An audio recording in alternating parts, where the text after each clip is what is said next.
aynu ku bilownay shalay oo ciid ahayd oo maalin farxadeed ahayd oo maalin weyn ahayd oo maalin waxa weeye ciidul adha ahayd oo ciideeni weyneyd ee barakaysan maalin barakaysan ahayd oo muslimiintu ay waxa weeye inay wada faraxsanaato la iscafiye ahayd Soomaaliya dagaala ka socday midkii khawaarijtana waa socday ee lagu jiray kii ku kaleeto oo beelo walaala u dhaxeeyana iyadana waa socday oo waa dhacay dagaalkan hadda soo qaadanay ka khawaarijta ma kan khawaarijta mar walba ciid iyo ciidraamba waa soconaya iyadoo inta khawaarij laga tirtirayo dhulka Soomaaliyeed laakiin dagaalkan kaleeto wuxuu ahaa dagaal laga baaqsan karay la xakameyn karay ayaan daraa musiiba run ahaantii wax aad iyo aad looga xumaada ayuu ahaa dagaalka wuxuuna ka dhacay inta u dhaxaysa degmada Xiraale iyo Balanballe oo bartamaha waxa weey gobolka Galguduud bartamaha Soomaaliya ka tirsan dagaalka wuxuu u dhaxeeyay laba maleeshiya beeleed oo ka soo kala jeeda Mareexaan Reediini oo waliba Bahawiyow ah iyo dir oo degan degmada Xiraale Bahawiyow niman la yiraahdo oo Reediini oo degmada Balanballe degan ayay maleeshiya waxa weeye maleeshiya ka soo jeediya maleeshiya ka soo jeeda degmada Xiraale oo dir ah ayuu dagaalka u dhaxeeyay aroonimadii buu bilowday galabnimadii baa la isla soo gaaray si inta kek la isku waayay ku dhawaad 20 qof ayaa ku geeriyootay baa leeyahay tira intaasi saddex jubbaarkeedna waa dhaawacmeen sida wada ogsoontiinba dagaal dhowr bilood ka hor dhacay baa jiray mise muddo uu sanad ku dhawaad ka soo wareegatay oo halka mar kale ku dhaxmaray iyagan isla maleeshiyadan dagaalka isaga one day bay waxay iska dileen 60 qof bay dileen waa one hal maalin 60 qof bay iska dileen tira intaasi laba jubbaarkeedna waa dhaawacan boqol iyo xoogaa baa ku dhaawacantay dagaalada marka soo noqonaya halka ka socda ee haddaan si kala u dhigno Mareexaan jufaday doonaan ha ka sii ahaadaane iyo dirta degan degmada waxa weeye Xiraale degan u dhaxeeya soo noqonaya muxuu salka ku haya maxaa loo xakameyn laayay away guurtidii Soomaaliyeed away maamul goboleedkii Galmudug ee gobol iyo bar kaliya xukumay gobol iyo bar feeri adiga yarida dhulku xukumo waa gobol iyo bar laba gobol ma dhanno gobol iyo bar maamulkii xukumay away xagay ka baxeen maxaa dagaalka loo xakameyn laayay maxaa xal looga gaari laayay away dawladii federaalka ahayd ee aagaasi ugu xooganayd ee ciidamadii ugu badnayd geysatay ee waxa weeye waxaad aragtay technique ku sii daadgureynaysa intee aad maxaa loo xakameyn laayay dagaalka kan hadda ma ka hadleen maya kama aysan hadal xakameyn iska daaye dagaalka shalay oo ciida dhacay Galmudugna kama hadal dawladda federaalkana kama hadal talaabo ay qaadeen oo muuqato saxana ma jirto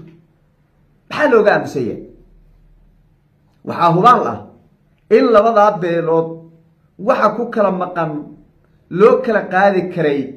la xakameyn karay wiilasha dagaalka ay ku dhinteen ee dhiigu ku daadanaya la xakameyn karay balse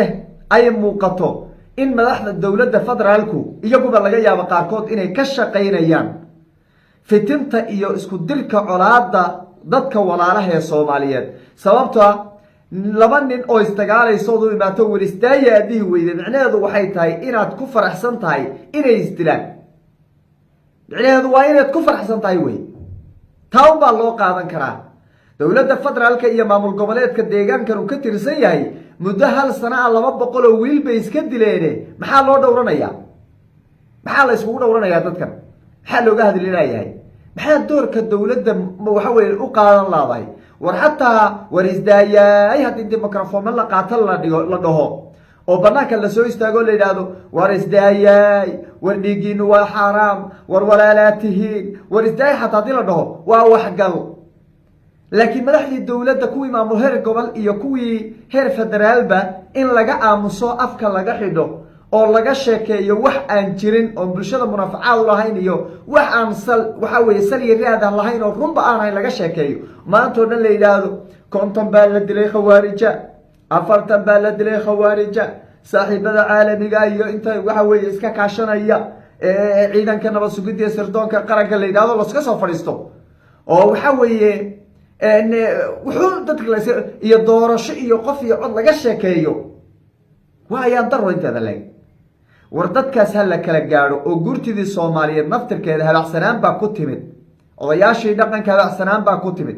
odaygii hadlana intuu soo fadhiisto wuxuu dhihi waxa weeye warbaahintii baa waxay noqotay hebel filan dadkii baa la isku dirdiraya buu dhihi intuu soo fadhiisto war dadka la iskuma dirayeen nabad bay warbaahintu ka shaqaysaaye nabad baa inagala shaqaynaynaaye intaad isku tagtaan war dhiiggan daadanaya hala joojiyo oo dhalinyaradan maalin walba isku dhamaanaysa hala joojiyo dadkii dhammaa in tahriib ku dhamaatay in xabad ku dhamaatay noqotay war bal dadkan ha la kala gaadho waxa ku kala maqanaha loo kala qaado dhulku dhamaan mahayo awowyadan ka awow 2003 oo sano dhulkii waa sidiisii innagii u baa dhamaanayno baabahayna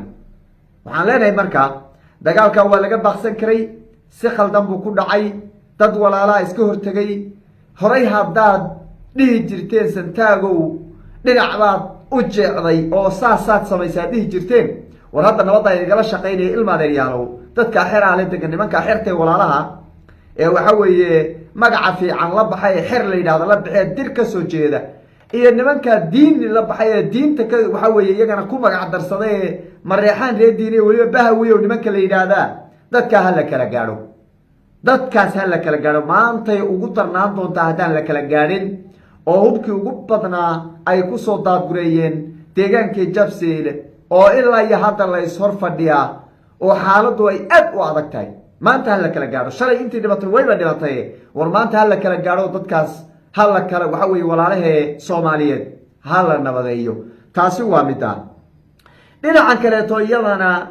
waxaa isku urursanaya mareexaan iyo habargidi warar baadariyaal baashan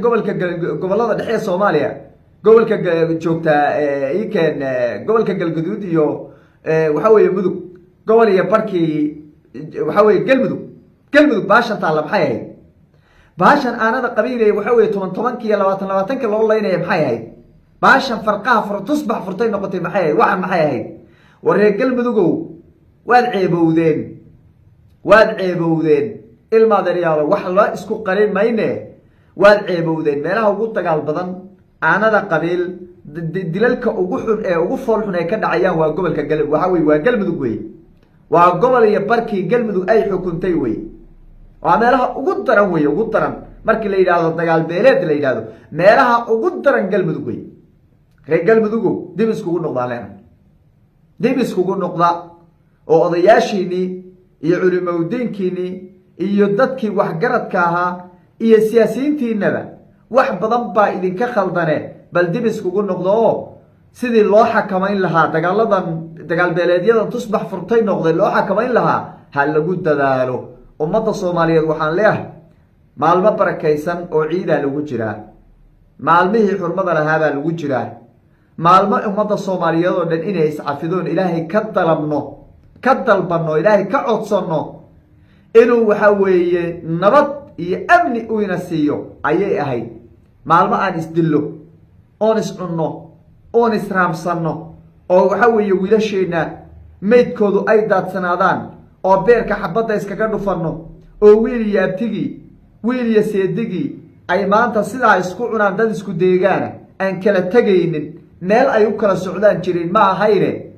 laakiin fitintu waxaa la yidhi dabku munaafiq shido muslim baa ku gubtee dabkan kolley munaafiq baa shidaye ilmaadeeryaalow dib aan iskugu noqono ilaahay aan ka cabsanno oo bulshada walaalaha labada dagaalaysa mooyeene labada kale ha ka shaqeeyaan nabadooda iyo sidii waxa weeye loo aslaaxin lahaa oo dadka waxa weeye nabadgeliyo iyo walaalnimo iyo isjacayl loo kala dhaxdhigi lahaa oo dagaalkaas looga joojin lahaa oo xabadda iyo qoriga looga kala qaadi lahaa ha laga shaqeeyo odayaasha dhaqanku ha hadlaan odayaasha dhaqanku waa inay hadlaan oo arrintaasi waxa weeye ay ka hadlaan weeye intii dhimatay Allah u naxariisto inta dhaawacantay Allah u bogadhayo inta qoriga isku haysatana ilaahay waxa weeye bogooda burcad ha isku mariyo